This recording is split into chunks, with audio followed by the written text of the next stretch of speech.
With great honor and pleasure, His Excellency Musa Faki Mohammed, Chairperson of the African Union Commission, to deliver his statement. Your Excellency.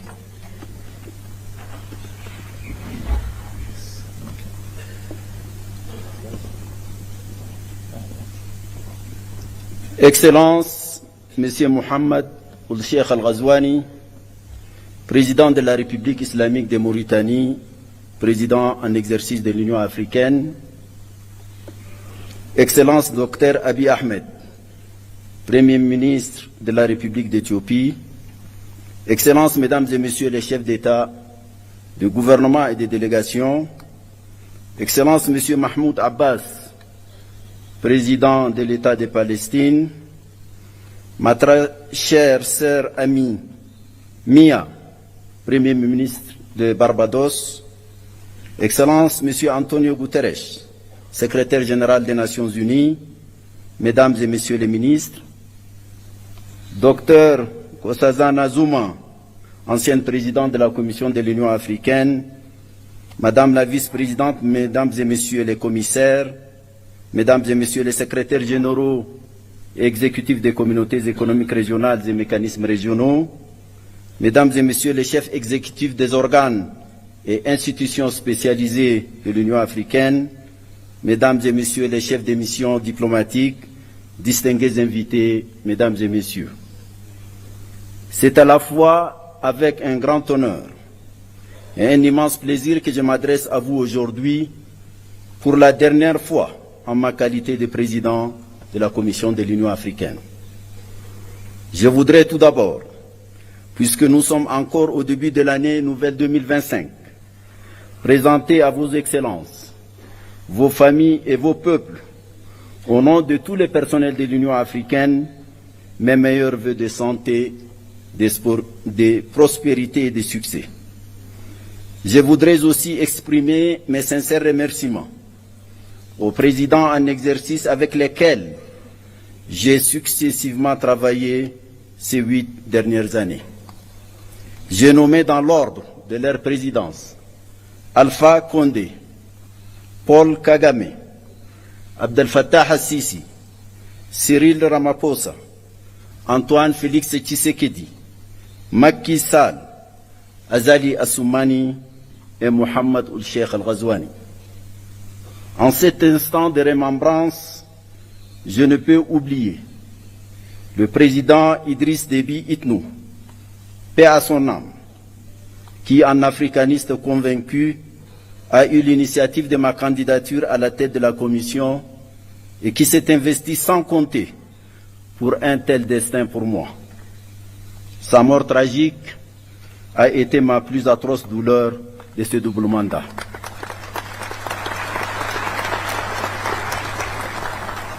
Excellences, Mesdames, Messieurs, 8 ans se sont écoulés depuis mon élection fin janvier 2017 comme président de la Commission de l'Union africaine.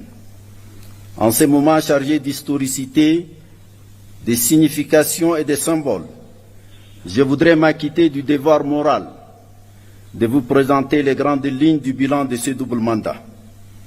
Grâce à ces parcours, je me suis profondément imprégné à la fois de ce qui fait la grandeur et le rayonnement de notre continent, de notre organisation continentale, ainsi que des pesanteurs et limites diverses ayant entraîné le rythme de nos cadences.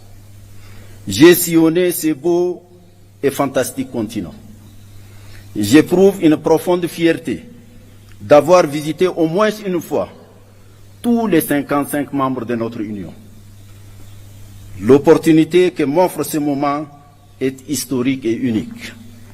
J'y tenterai de m'acquitter de la double obligation de rendre compte et de m'interroger sur quelques problématiques en ayant bien conscience qu'il ne faut absolument pas abuser de votre temps si précieux.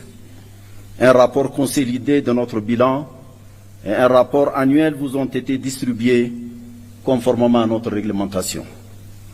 Monsieur le Président, Excellences, Mesdames et Messieurs, les rapides et intenses bouleversements géopolitiques qui ont caractérisé le contexte international durant mes 2 mandats, ont eu des manifestations à la fois violentes et déstabilisatrices. La subite dégradation de la situation sanitaire consécutive au déclenchement de la Covid-19 s'est accompagnée malheureusement d'importants chocs et de profondes turbulences économiques et diplomatiques. Pour l'Afrique, cela s'est traduit par une aggravation du poids de la dette, de la baisse des flux d'investissement publics et privés, de la violence et de la prégnance de certains conflits africains, de l'affaissement du panafricanisme et des chaînes de solidarité africaines, des manifestations d'obsolescence des institutions africaines, des appétits extérieurs en Afrique, des déficiences patentes en matière de gouvernance et de leadership en Afrique et même dans le monde, de la crise du multilatéralisme post-Seconde Guerre mondiale, etc., etc. La guerre russo-ukrainienne, enclenchée en février 2022, est venue noircir davantage ces tableaux, annonçant une recomposition géopolitique mondiale. Est née une ligne de fracture qui a suscité une forme de bipolarité qui, dans les imaginaires politiques, évoque la réalité pourtant théoriquement dépassée de la guerre froide.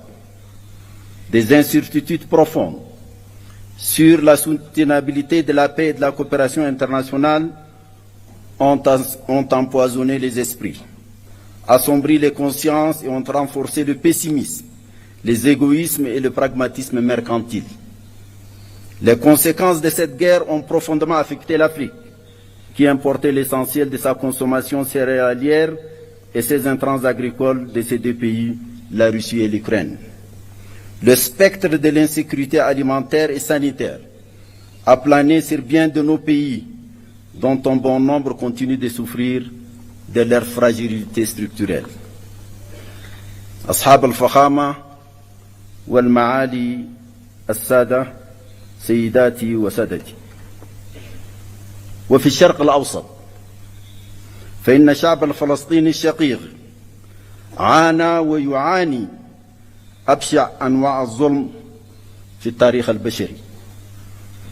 إن الحرب الفظيعة والجائرة التي دمرت كل شيء في فلسطين وخاصة في غزة، واستمرار حرمان هذا الشعب من حقوقه الأساسية في الاستقلال والسلام والوجود والحياة بكل بساطة، لا تشكل عارا جسيما لكل الإنسانية.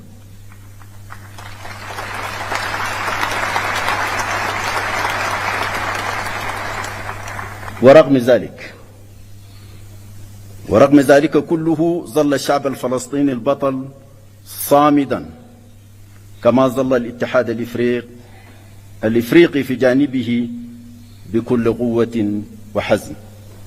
هنيئا لك يا أخي الرئيس أبو مازن. Ces paysages d'apocalypse qu'offre aujourd'hui la Palestine, la bande et la population de Gaza en particulier, après plus d'une année de guerre destructrice de toute forme de vie et de biens, continue de se dérouler dans le silence presque total des puissances du monde, si ce n'est l'appel par certains à la déportation systématique des Palestiniens hors de leur terre. C'est le comble. C'est vraiment le comble. Ce drame inouï pèse aujourd'hui, malgré le cessez-le-feu et la libération des otages et prisonniers, facilité par le Qatar, l'Égypte et les États-Unis, sur la conscience universelle et questionne profondément sur notre humanité.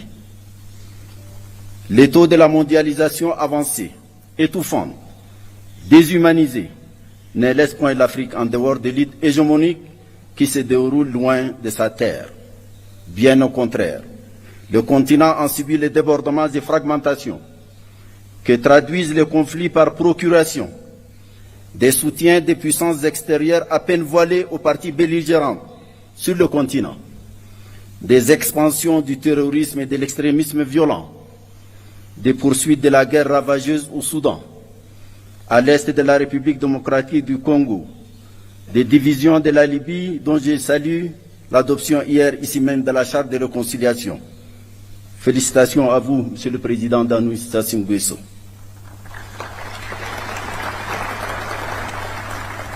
Les tensions de tous ordres au Sahel, au bassin du lac Tchad, au golfe de Guinée, au Mozambique, à la Corne de l'Afrique et dans la région des Grands Lacs sont un autre pan de ces chapelets embrasiers des crises africaines.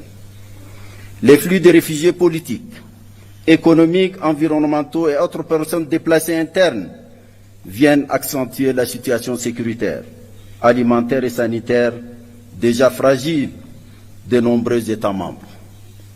C'est à ce contexte mondial et régional fortement dégradé que nous avons été confrontés au cours des 8 dernières années de développement de notre action. Excellences, Monsieur le Président, Mesdames et Messieurs, la réforme institutionnelle de notre Union entamée en 2017 ambitionnait la création de conditions optimales pour garantir la poursuite efficiente des programmes inscrits dans notre boussole doctrinale stratégique, l'agenda 2063, aux fins d'une meilleure résistance aux défis ainsi identifiés.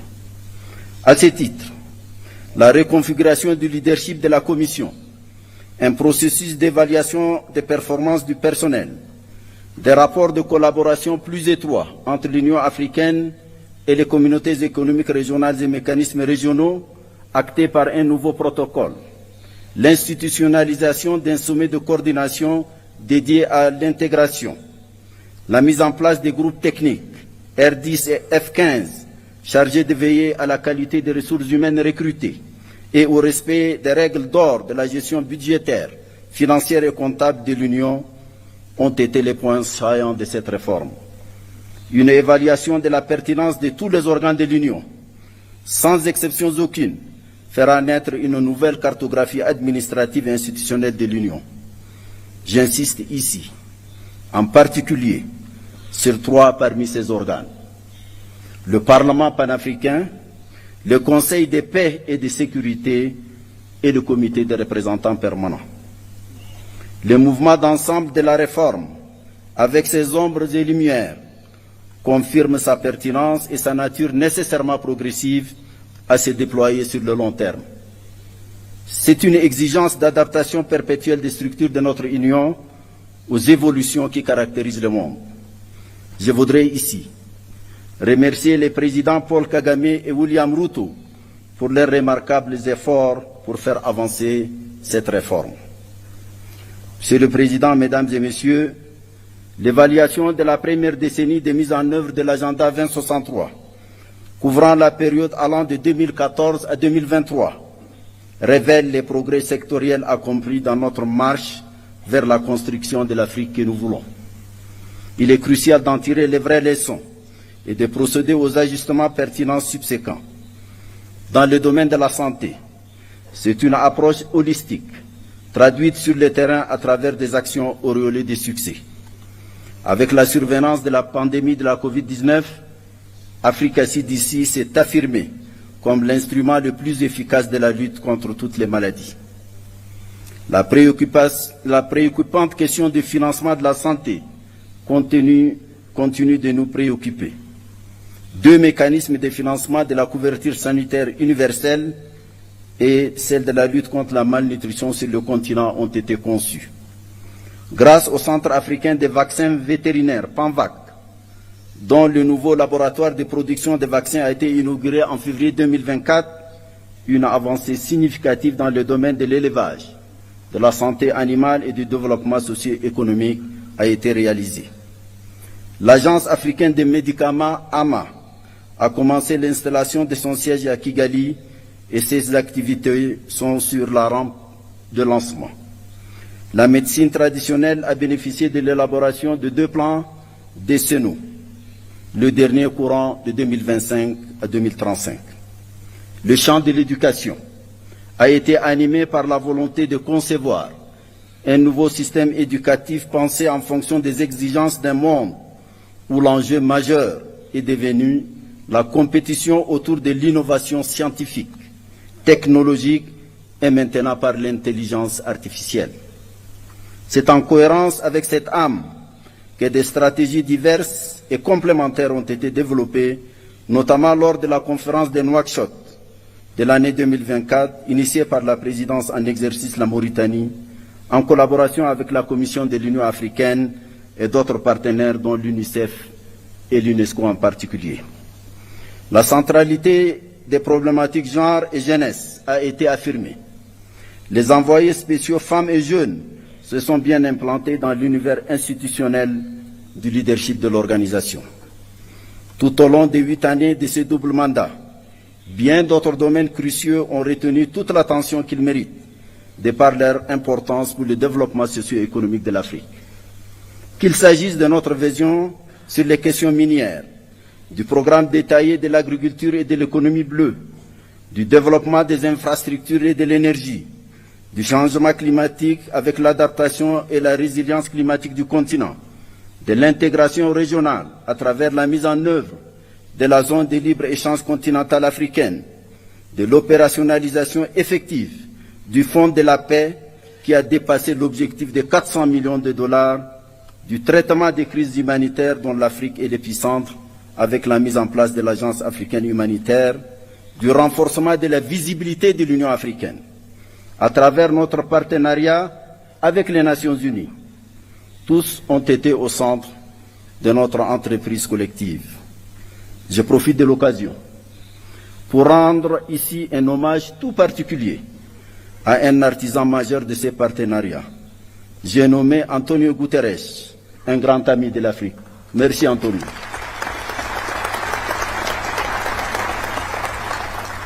L'accession de l'Union africaine au G20 et les BRICS, dont plusieurs États africains sont membres, est venue couronner cette visibilité.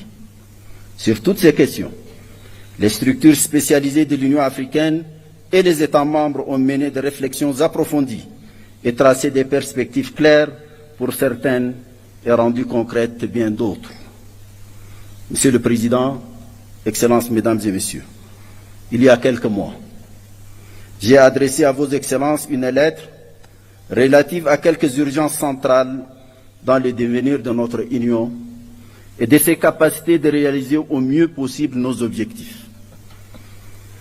Je pense ici d'abord au Conseil de paix et sécurité, évoqué plus haut. Son rôle devrait s'accomplir sur la base des textes qui régissent son fonctionnement, dont il tire la force et la légitimité de concevoir, d'encadrer les questions prégnantes de notre sécurité collective et d'imposer, si nécessaire, les sanctions requises le cas échéant. Il est fort regrettable que ces décisions soient parfois contraires à nos principes et lorsqu'elles ne le sont pas, restent souvent lettre morte. Les décisions de cet organe continental central ne sauraient être considérées avec désinvolture et négligence par les États membres, ni par une conception et des pratiques biaisées des communautés économiques régionales au nom du principe galvaudé d'une subsidiarité interprétée de façon intéressée et partisane. L'évocation du CPS renvoie à la question des changements non constitutionnels du gouvernement. À cet égard, j'ai mentionné dans la dite lettre que nous n'avons plus désormais que deux options. Soit abandonner les principes qui régissent actuellement cette problématique, soit les appliquer sérieusement, quitte à les réviser et les adapter à nos besoins et réalités nouvelles. Nous ne pouvons, pour notre crédibilité, continuer à ressasser telle une litanie ces principes tout en les piétinant ou acceptant leur flagrante et constante violation. Il n'y a rien de plus corrosif de notre crédibilité qu'une telle attitude qui a conduit ces derniers temps à une véritable défiance vis-à-vis des règles et principes et fragiliser l'intégration dans une partie du continent. J'ai mentionné également le marasme persistant et paralysant de notre insupportable division en matière de représentation en relation avec nos partenariats dits stratégiques. J'appelais ici encore à choisir l'une des deux options qui s'y présentent pour nous et dont j'ai présenté clairement les termes dans ma lettre.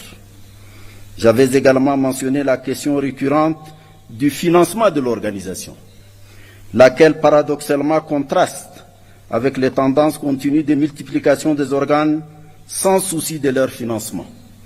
une organisation indépendante et gardienne de notre liberté et de notre souveraineté, ne saurait se construire par le financement d'autrui. J'avais également soulevé la réduction privative d'initiative du président de la Commission de l'Union africaine et appelé à son harmonisation avec les obligations légales et coutumières qui s'imposent désormais à lui. En somme, l'essence de ma correspondance est simple et peut-être brutale. C'est la question d'être dignement ou ne pas être de notre organisation, placée devant une terrible conjugaison de facteurs de complexité. Ce sont toutes ces questions auxquelles vous faites face aujourd'hui que j'ai voulu pudiquement poser dans ma lettre. Allons-nous enfin ouvrir les yeux sur le sort de notre organisation ou alors continuer à la laisser se lamenter et gémir? Excellence, Monsieur le Président, Excellences, Mesdames et Messieurs, c'est une vérité banale aujourd'hui d'affirmer que les concepts et les instruments juridiques servant de cadre d'analyse des dynamiques de la politique internationale contemporaine sont périmés.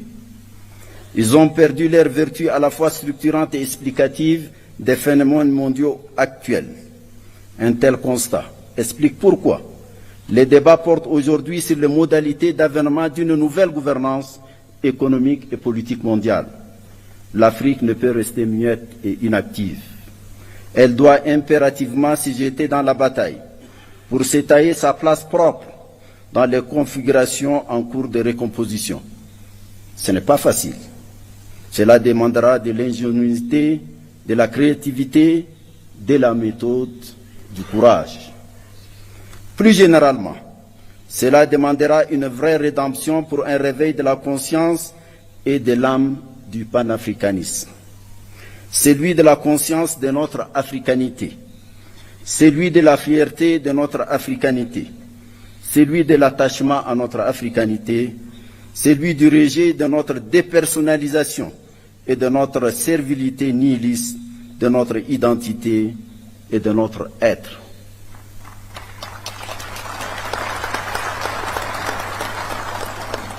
C'est à quoi nous appelle la jeunesse africaine. Celle-ci, majoritaire dans tous nos États, est de plus en plus exigeante. Sa voix résonne de plus en plus fort grâce aux nouvelles formes de communication qui amplifient toutes les expressions. Cette jeunesse africaine nous interpelle et nous fait constamment un procès en déphasage de ses aspirations, qui sont celles d'une Afrique ouverte sur elle-même et unie, souveraine dans ses politiques et choix, debout et solidaire. Cette solidarité a toujours été notre planche de salut dans notre combat contre le colonialisme et l'apartheid et le parachèvement de notre indépendance. Nous venons de nous incliner sur la mémoire d'un de ces grands combattants, Sam Nujoma. Ça doit nous rappeler quelque chose, mesdames et messieurs. La foi dans notre solidarité panafricaine a galvanisé nos consciences, nos volontés et nos intelligences pour nous conduire vers un destin commun plus prometteur. Il n'y a pas de nouvelle voie de notre futur que d'écouter et de donner corps aux aspirations de notre jeunesse, nos concitoyens et notre diaspora. Monsieur le Président, Mesdames et Messieurs, je quitte définitivement mes fonctions dans quelques jours. J'avoue que je me sens envahi par un doux sentiment de liberté qui m'autorise ces quelques mots venant du cœur.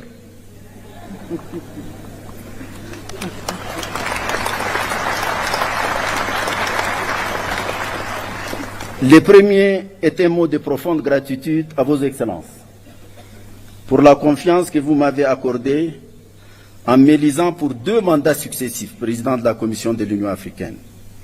Soyez assurés que j'ai mesuré, et je mesure toujours, toutes les dimensions de cette confiance et du lourd poids de la gratitude et la reconnaissance subséquente.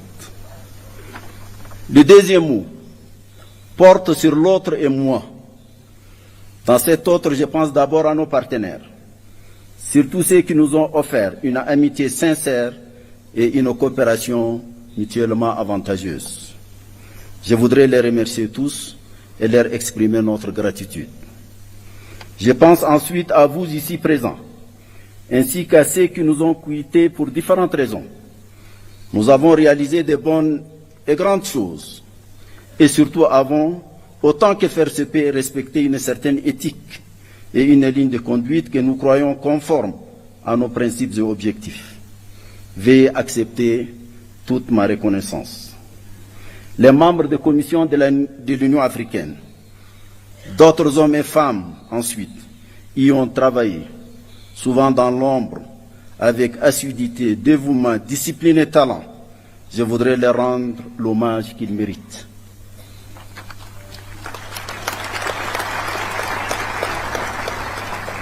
Le troisième mot est relatif à mes propres limites.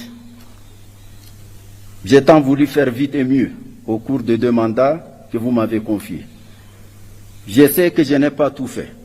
Peut-être ai-je sous-estimé la lourdeur de la tâche et le poids des pesanteurs. Je sais que j'ai peut-être commis des erreurs. Je ne devrais peut-être pas dire peut-être. J'ai certainement commis des erreurs. Peut-être ai-je ici ou là faibli ou m'étais trompé et manqué des occasions de faire mieux. Je voudrais m'en excuser et demander pardon si mes manquements ont causé un quelconque tort individuel ou collectif.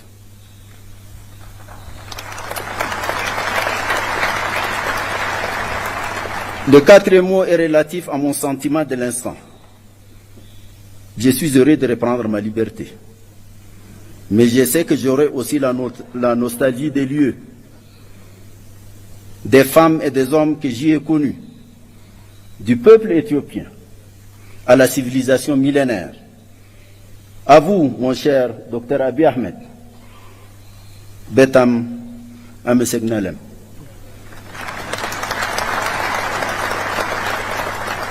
Peut-être faudra-t-il écrire l'histoire de tout cet enchevêtrement de sentiments et de sensations. Enfin, mon 5e mot est celui de mon serment, de continuer à servir, de penser à l'Afrique, à servir l'Afrique, à rêver pour elle, pour sa jeunesse à laquelle nous n'avons pas fait suffisamment et à laquelle nous devons faire beaucoup, car après tout, c'est elle qui compte aujourd'hui et davantage demain. Un mot de la fin à vous, Monsieur le Président et cher frère Mohamed Cheikh Al-Ghazouani, pour vous dire combien j'ai apprécié votre proximité tout au long de votre mandat. Vous avez été un maître de sagesse, de civisme et de hauteur, inspirant à tous égards. À vous, Monsieur le Président et cher frère João Lourenço, je me permets de souligner que la force tranquille que vous symbolisez me rassure sur une présidence en exercice de sérieux et de substance.